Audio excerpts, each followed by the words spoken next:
Hello and welcome to the Modern Adventurer podcast, where explorers and adventurers tell their story.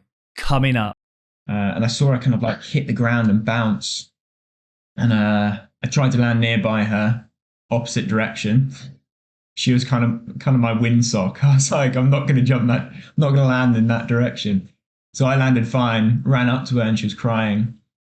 And normally, like I've seen it before, sprained ankle, she wasn't happy with the flight or something and she's a bit upset. And I thought it was that. I thought it was, no issue, maybe sprained ankle at the worst. And I saw blood coming out of the zip on her wingsuit. So I unzipped the leg wing on the wingsuit and her shin just the skin on her shin just flopped down. So I said, do not look down here. Like to start is at the beginning and about you and your sort of journey to how you became this pioneer of base jumping.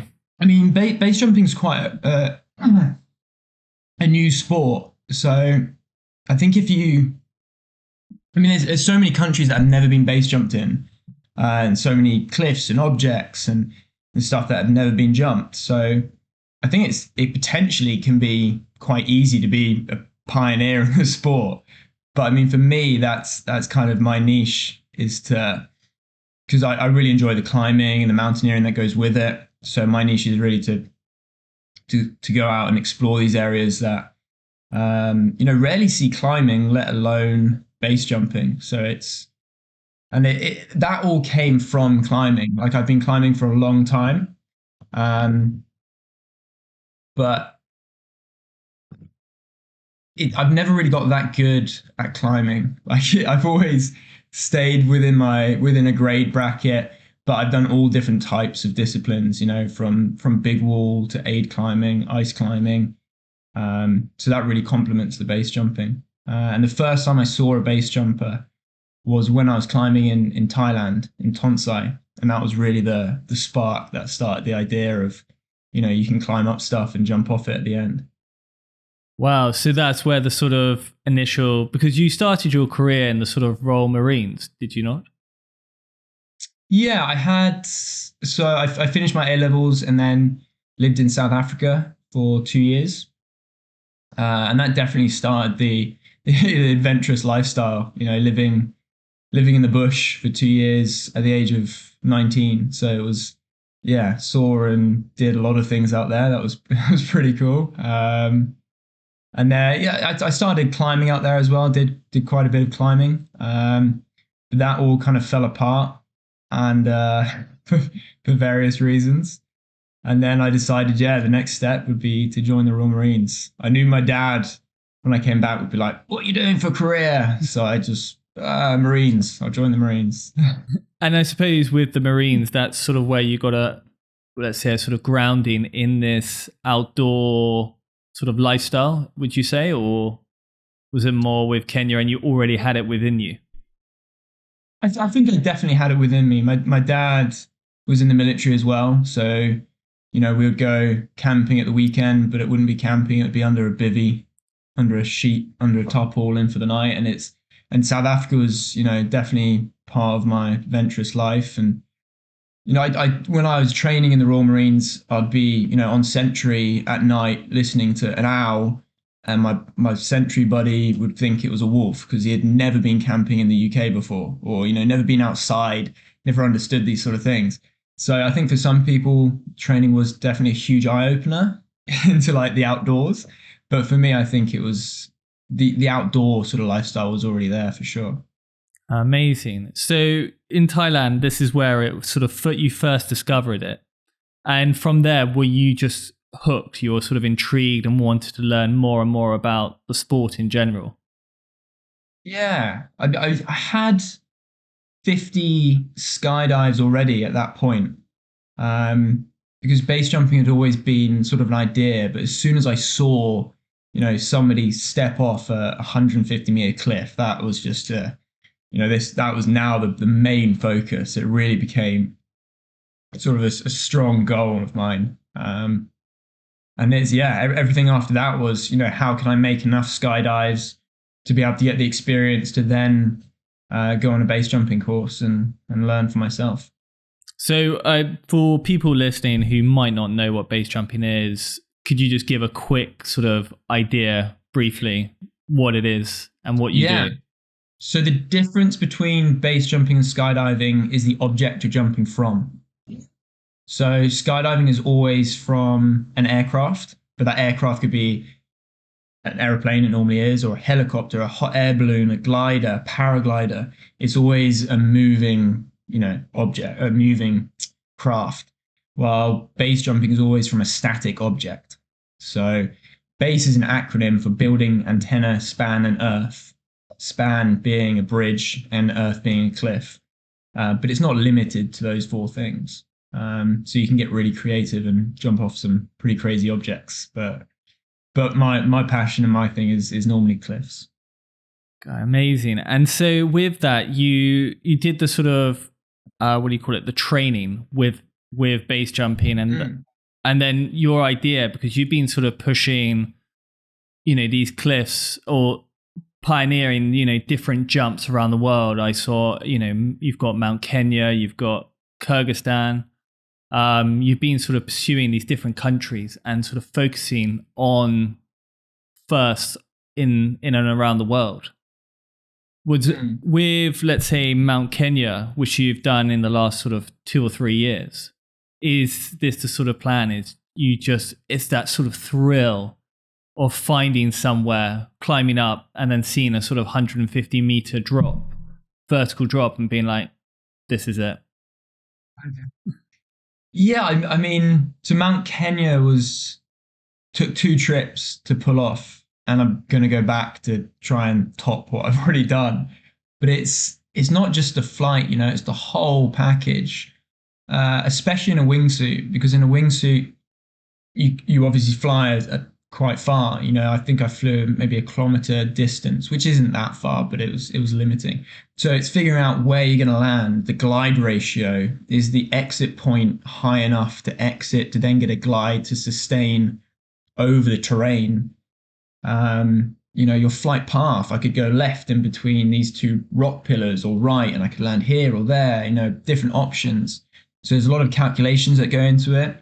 And before you book this trip, you're doing as much research as you can on Google Earth and asking locals. So there's a lot that goes into it. And then, of course, access. Like that was a big one for Mount Kenya. We had to climb this. It's called Point John. So I think it was about 6 pitches of climbing. But yeah, there's a lot that goes into it rather than just rocking up and jumping off. I think that was it's a whole package that I enjoy for sure. I think that was one of the interesting things that I was really intrigued about with base jumping is the calculation, the control with it. A lot of people probably sort of see it more of like an adrenaline-filled junkie sport where you just jump off. You see a cliff and you're like, oh, this looks all right, let's jump off. But the calculations that go into it, measuring the wind speed, measuring the distance down with a sort of laser, there's such control within it. And do you feel that takes away this sort of idea of controlled fear that you talk about?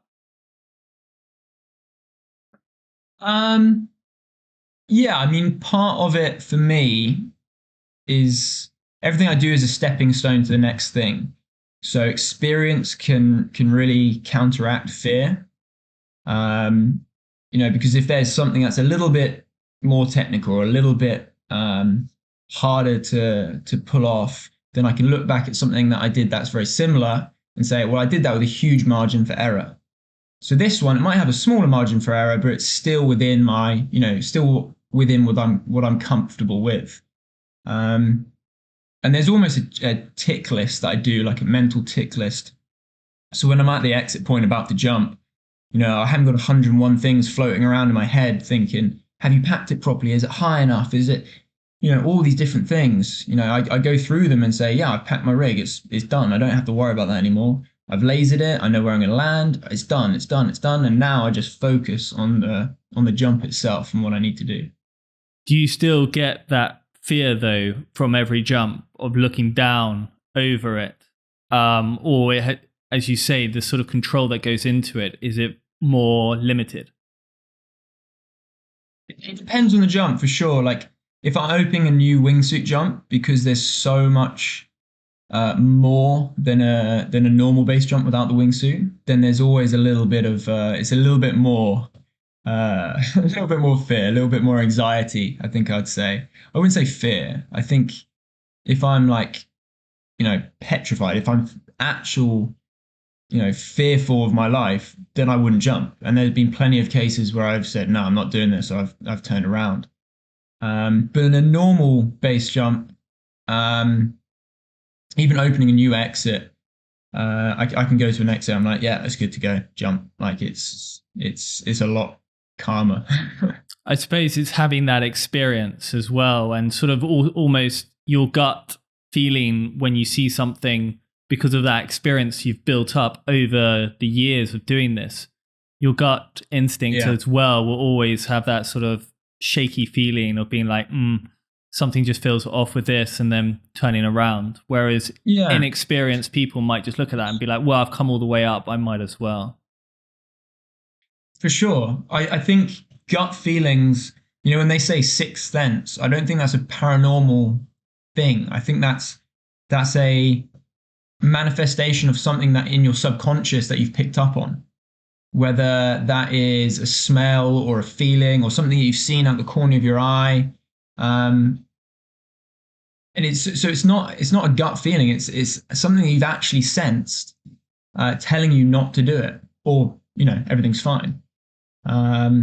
So you get that from experience, and I don't think you new guys don't have that experience to be able to maybe have that sort of same gut feeling.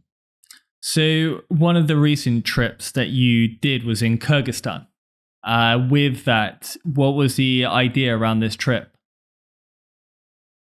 So Kyrgyzstan was a mountaineering trip with my wife, which was really cool to get her into the mountains, and it was a new routing trip. So first ascents on mostly 4,000-meter peaks, but Eva and I managed to get a 5,000-meter peak.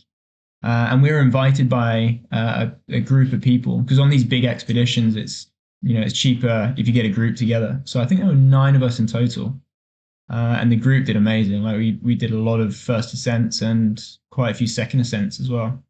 But my base rig goes everywhere with me. So on one of the down days, one of the rest days, I managed to shoot off and get one jump done. Oh, wow. And I imagine your wife does the same sort of thing. Is that how you met with base jumping? Yeah, so we met very early on in our base jumping careers. And we met at a drop zone, a skydiving drop zone. She was an instructor there at the weekends. She was the one allocated with telling me off because I nearly hit the tail of the plane. I didn't really know what I was doing back then. So I opened my wingsuit too early and I caught air. It was a very fast moving plane. They normally slow down quite a bit when you exit, but this one didn't. And I was very close to hitting the tail. So she came and gave me a stern telling off. And that was love at first sight. That's it, pretty much. What throughout the last sort of 5 years or so, or 6, 7, you've sort of been going away with her doing these base jumps and these first descents? Yeah. I mean it's 8.5 years I've been jumping now, and Eva pretty much the same. And it's been nice as well because it's not like I pressured her into the sport, or we both were jumping already and we both started learning and progressing together. So it's been a really nice, sort of journey to learn from each other and really understand each other's risk and how we mitigate it and progress together, which has been really cool. Nice. And so in going back to sort of Kyrgyzstan, sorry, you were out with this group of people and you were there sort of traveling up what's the mountain range? So the area is called the Tian Shan. Tian Shan, yeah. And we were in one of the hundreds of valleys there. But yeah. And so you were sort of there with the group, just camping, not quite the bivvy, I imagine. Yeah, no. So we had a base camp. So this huge 4x4 Soviet truck crosses the river in the morning, dumps us on the other side of the river, and you've got, like a mess tent with all your food in it. You've got your individual tents, and it's pretty established base camp. And then from there, it's about 12K up the glacier.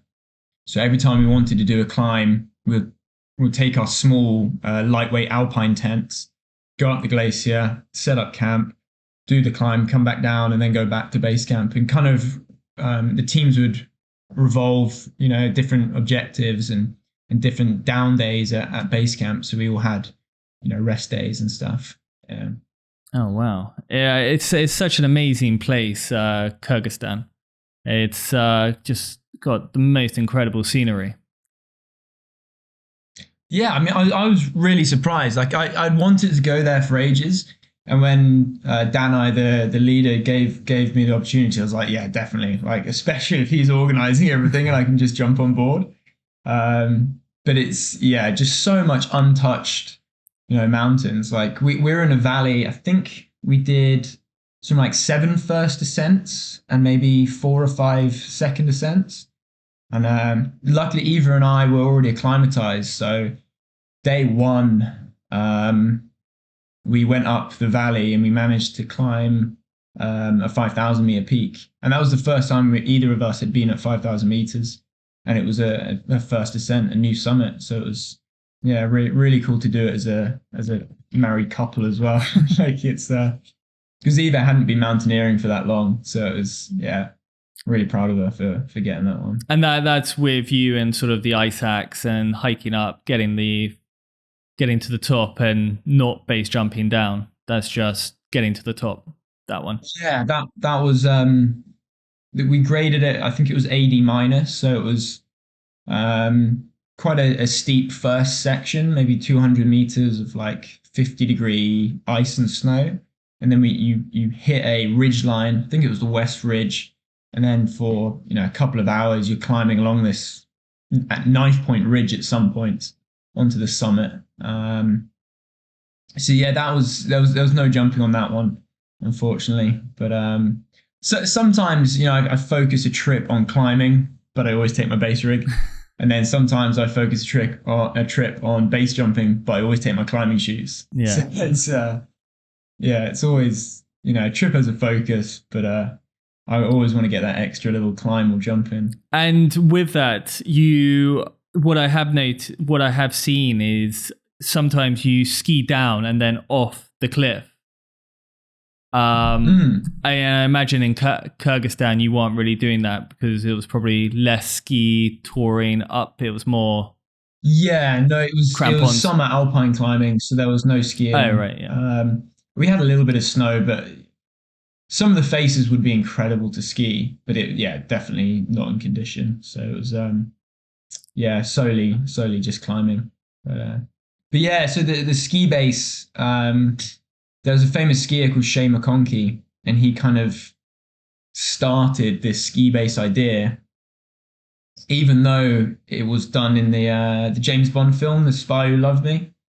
But I used to grow up watching these films of Shea McConkey skiing off these cliffs, and so that was also like one of my main goals when I started base jumping, is I wanted to do one of these ski base. So my 21st base jump was a ski base, which probably isn't the progression most people take, but yeah, I've been going back to these places where Shane McConkey did his jumps, a lot in the Dolomites in Italy, and repeating them with friends. So it's a pretty cool experience just to ski off a cliff with 200, 300, 400 meters below you with your skis on, and just you get this hang time, where you ski off and before you fall, you're just kind of floating, and then you start falling.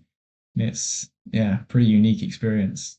Yeah, I bet. What's the sort of feeling in your sort of stomach? Is it the sort of sense of nothingness just before you drop?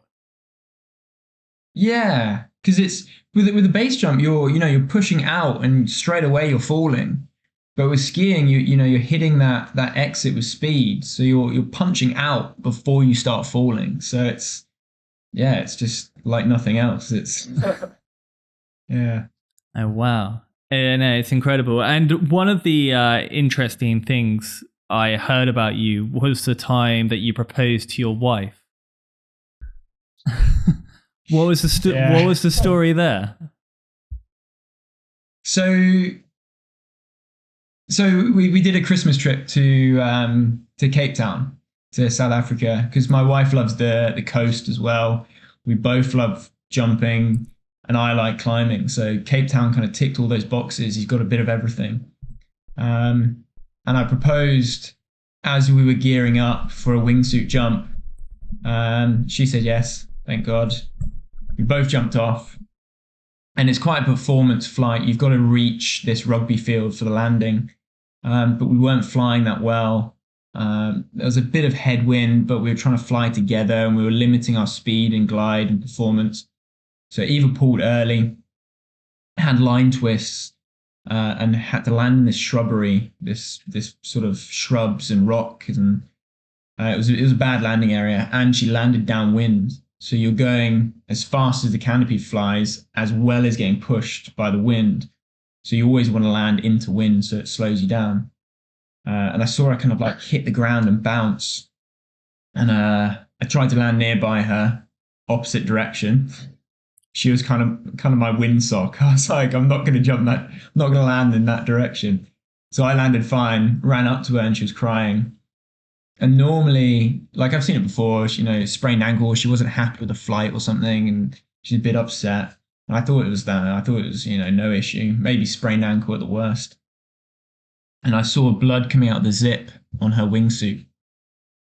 So I unzipped the leg wing on the wingsuit, and her shin just the skin on her shin just flopped down. So I said, "Do not look down here. Look back up there where I just proposed." And I ripped my shirt, and I bandaged the flat, like about the size of my hand. I flapped it back up, and then we spent about 2 hours shuttling her and the bags back to the car, because she wasn't bleeding out at all, and she wasn't in pain. She didn't know how bad it was though. Like it was pretty horrific. So fireman's carrying her, put her down, go get the bags, come back with the bags. And then by the time I came back with the bags, she would be walking off. And I was like, you do not know how bad it is. Just don't walk anywhere. And then when we got to the first hospital, they were like, oh yeah, there's a few hours wait, A&E's busy. And then I undid the bandage, and they were like, oh, okay, no, you can go straight in. Like, that's serious. So she was in surgery for the night, and lost the engagement ring while she was under the knife. So I was lost the GoPro with the footage, but she still says that was the best holiday yet. So yeah, apart from that, it was a good one. Well, it's certainly one that you won't forget in a hurry. For sure, yeah. So it's amazing that you both have that sort of passion together. It must be so nice, sort of just picking up your partner and be like, right, we're going. Yeah, I mean, I don't think I could do it any other way. Eva hasn't jumped this year at all, and we might be doing her first jump back into it this weekend.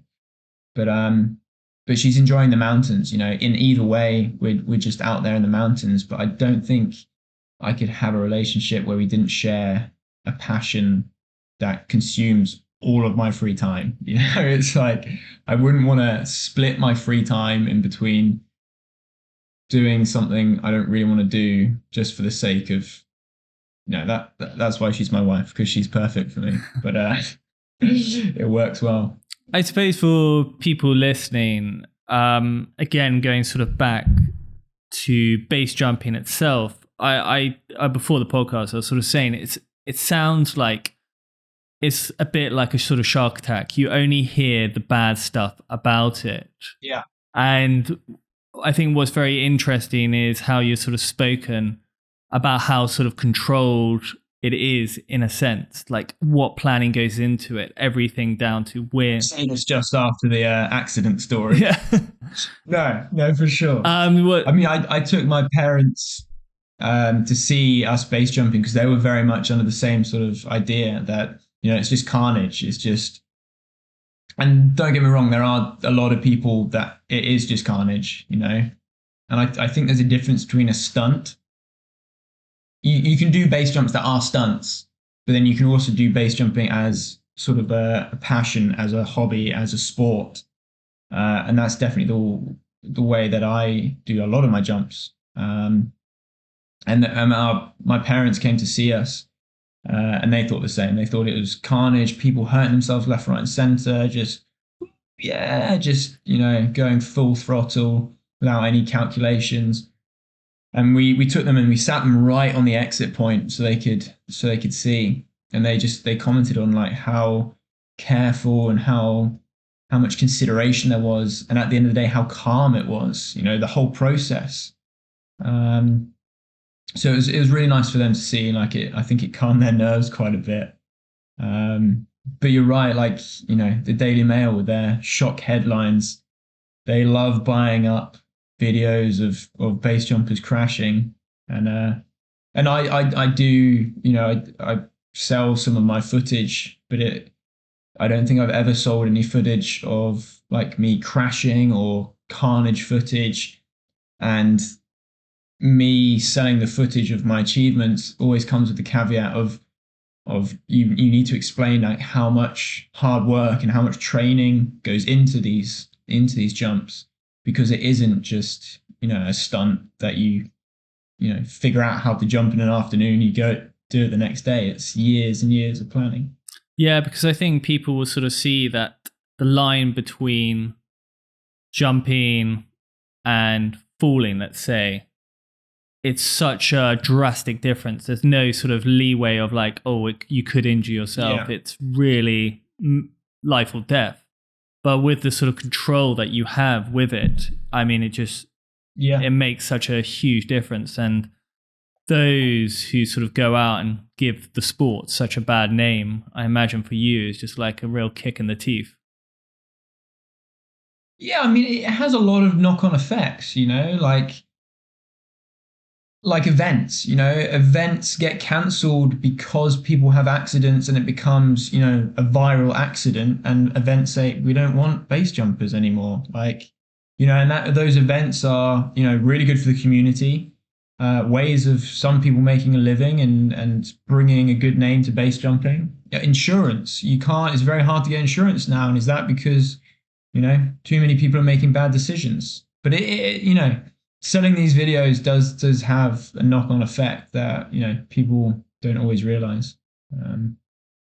But yeah, how big is this? The way it is. How big is the sort of community within base jumping? Because I know like different sports, different adventure in the sort of whole sphere of adventure or the adventure industry.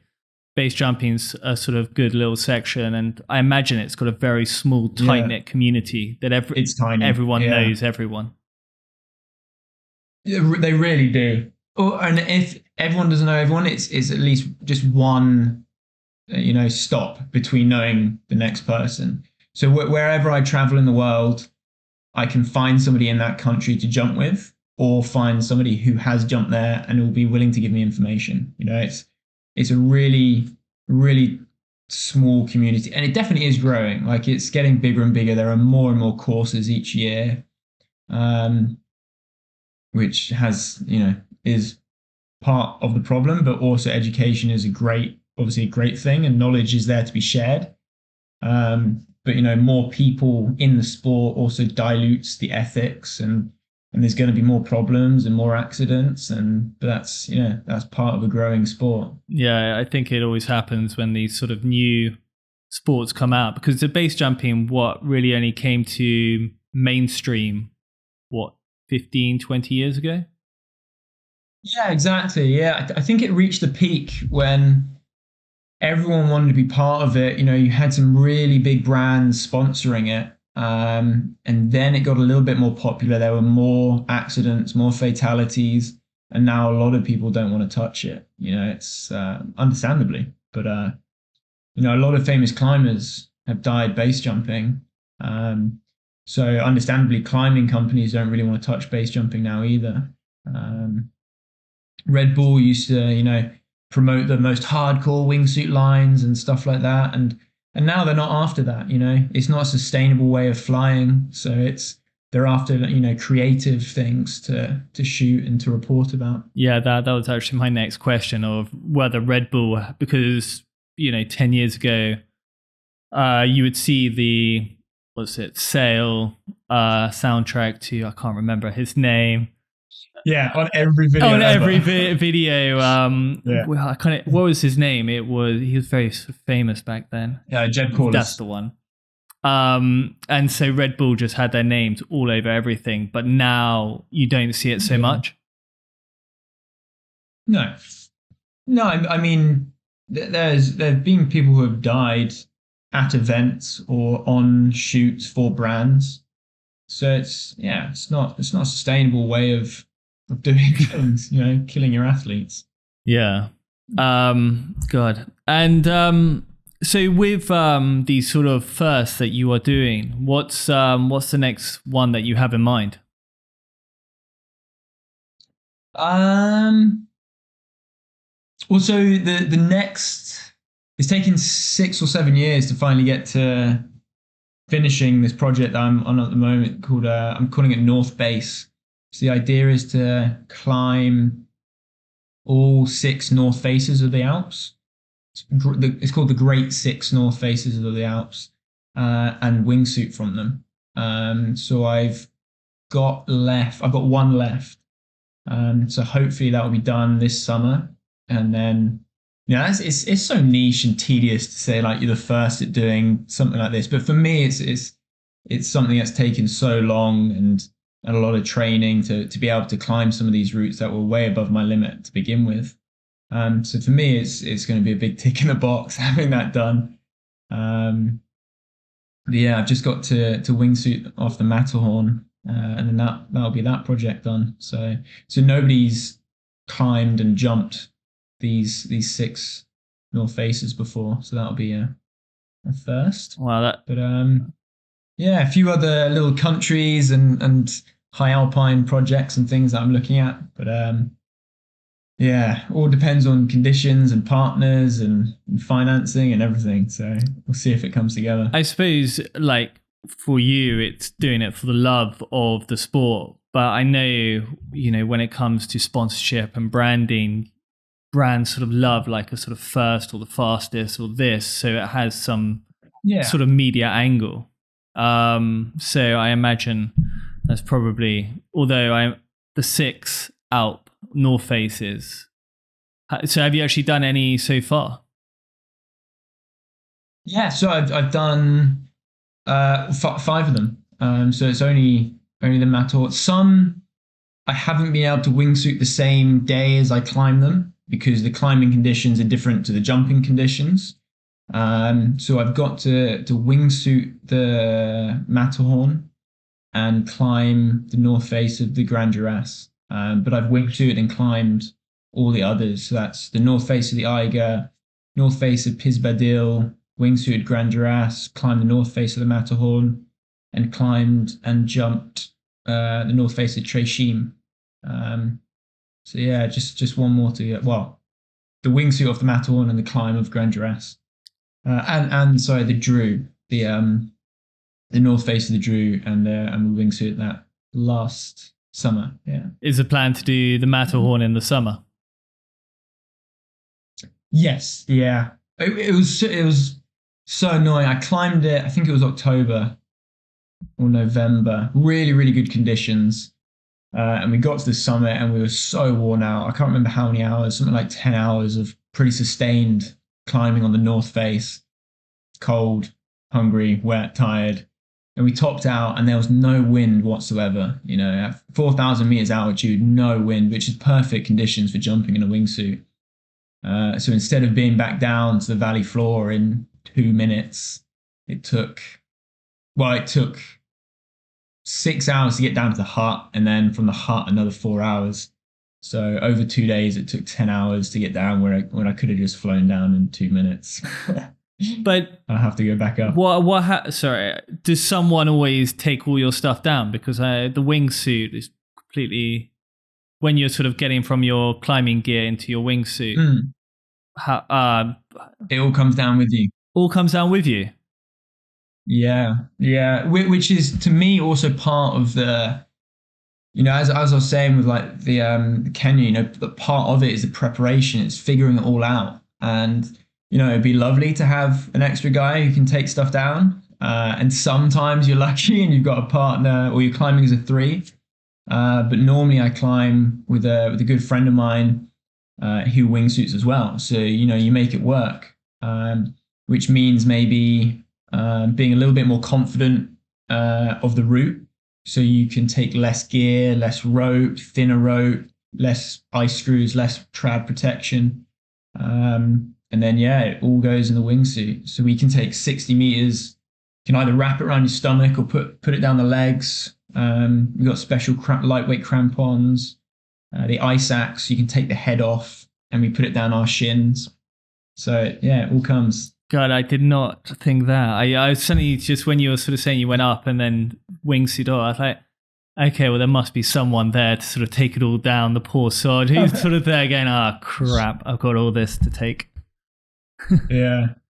Oh, wow, okay. Yeah, I mean, sometimes you're just stuffing stuff in pockets. Like there's definitely been flights that have been hindered because I've got stuff poking out of me and a climbing shoe or something, but normally you can make it work. That's incredible. Wow. Good. And so the summer, that should be absolutely amazing. And your plan is to film everything and send it on. Yeah, I mean it's taken 6 years, so it started with some sketchy old GoPro footage, and now the footage is getting better and better. But I definitely want to cobble something together and put it all together and see what I can make from it. On some sort of like mini documentary, or just even like a GoPro. Yeah, I think so. Documentary GoPro. Yeah, something like that. Wow, that should be absolutely amazing. Well, Tim, there's a part of the show where we ask the same 5 questions to each guest each week. Sure. Which the first one being, what's the one gadget that you always take with you on these trips? I think that would have to be, for my 18th birthday, my godfather gave me a multi-tool. And that's just come everywhere. My whole career in the military was getting used, and every expedition it comes with. So that's a must-have. Yeah. Very nice. What about your favorite adventure book? So there's a book that I read a couple of years ago. I think it's called War Doctor, by David Knotts. And I don't use the word inspiring much, but it's just incredible. And adventure might be the wrong word, but this guy has done just some incredible stuff around the world, and it is, like definitely some chapters brought me to tears. Like it's insane the stuff that guy got up to. Oh wow! But that's a must read. Oh, I'll go and check that out. Why are these sort of trips and adventures important to you?